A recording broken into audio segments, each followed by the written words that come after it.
Hey guys, welcome to my channel, and today we're reading When It Hurts You by Embodiment of Trash on Wattpad. So let's get into it. Midoriya. You and Midoriya are training without your quirks, and he accidentally punched you with one for all, without even realizing it, until he doubled over in pain. He started freaking out, and he carried you to Recovery Girl, and she kissed your forehead. And soon, you fell asleep. When you woke up, he was still sitting at your bed as he repeatedly apologized and said that it was alright if you didn't want to be with him anymore. And you just leaned up and pecked his abs, reassuring him and telling him it was just an accident and everything was alright.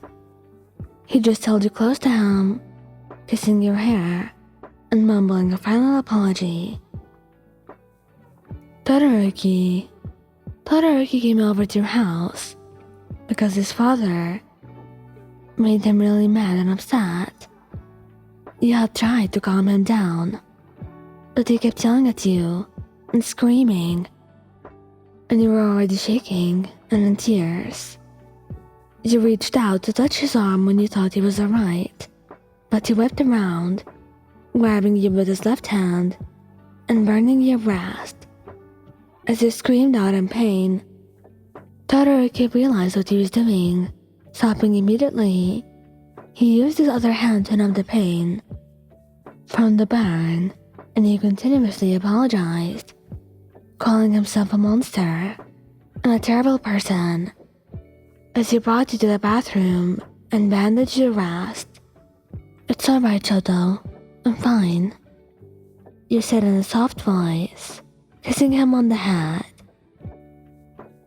Katsuki and Izuku were in a huge fight, and you were pissed because Izuku was one of your best friends. You ran up behind Bakugou, screaming for him to stop, as he grabbed his shoulders and tried to pull him away from the smaller boy.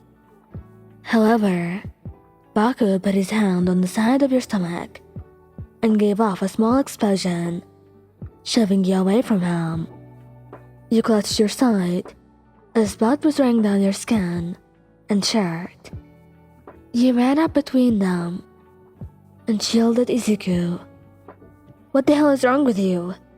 What did he ever do to you, you damn bastard?" You screamed at your boyfriend, and he looked at you,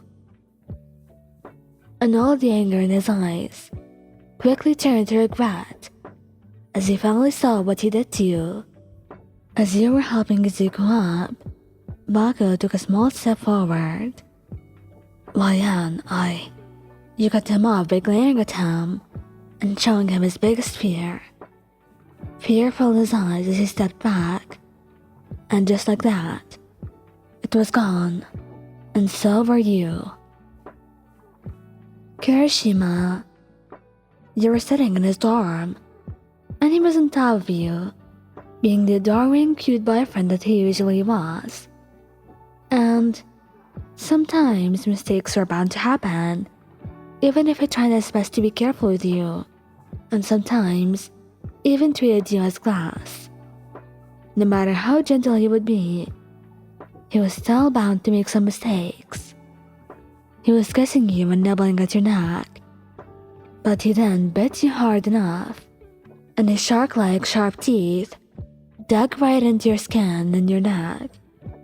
As you screamed in pain, he put one hand on his throat and the other on his head, shoving him off of you and running out of the room crying. Needless to say, you felt bad for doing this, knowing very well that he didn't mean it, and he was so extremely guilty that he had come over to you and got you a cake and repeatedly apologized for what happened. He was not supposed to do that, and he knew that very well. He'd be more careful with you in the future, and he would try to be more gentle with him and reprimand him gently instead of just shoving him away. Kaminari. You guys were cuddled up, watching a scary movie, and something really scared him, and he jumped, shocking you. It wasn't a small shock either. It was a huge, painful one. "Ow, Kaminari!" You yelled as you stood up. Everything around you was getting blurry, and you fell back onto the bed, trembling. He then looked back up at you and frowned, his eyes full of concern and regret as he rushed over to you. "Sweetheart? I'm sorry, I didn't mean that. Are you alright? Is there anything I can do? I want to help. I didn't mean it. Really?" You nodded, letting out a quiet huff, looking away. He just frowned a bit, then wrapped his arms around you, pulling you into his lap, and kissing your cheek, mumbling soft apologies into your ear. And finally, he put back a smile onto your face. Monoma was insulting your class again, and you got really aggravated and started yelling at him to stop, because you loved your classmates and you cared about them. At the very least, you could at least try to respect them for your sake. But no, this was Monoma. And in that moment, Monoma got the brilliant idea to slap you across the face. "I can do whatever the hell I want," he said as you looked at him. "Oh? Is that so? Alright then." You slapped him, and that was all you said, standing up and walking away from him. Tamaki used his quirk on you, and his tentacle squeezed your arm too hard, and there were purple and blue bruises all over your arm, and some spots were bleeding, and he started to freak out, bringing you to recovery girl, while you tried to reassure him that it was alright, and that you would be just fine. Sero was pranking you because, well, the Baka Squad had recommended it, saying it would be fun. So he had stuck himself to the ceiling, and then jumped down at you while you were watching a movie. You literally jumped from the bed and fell on the ground, breaking your arm. It went from a front break to him continuously apologizing to you, picking you up, as you had to muffle your tears while he carried you to recovery girl.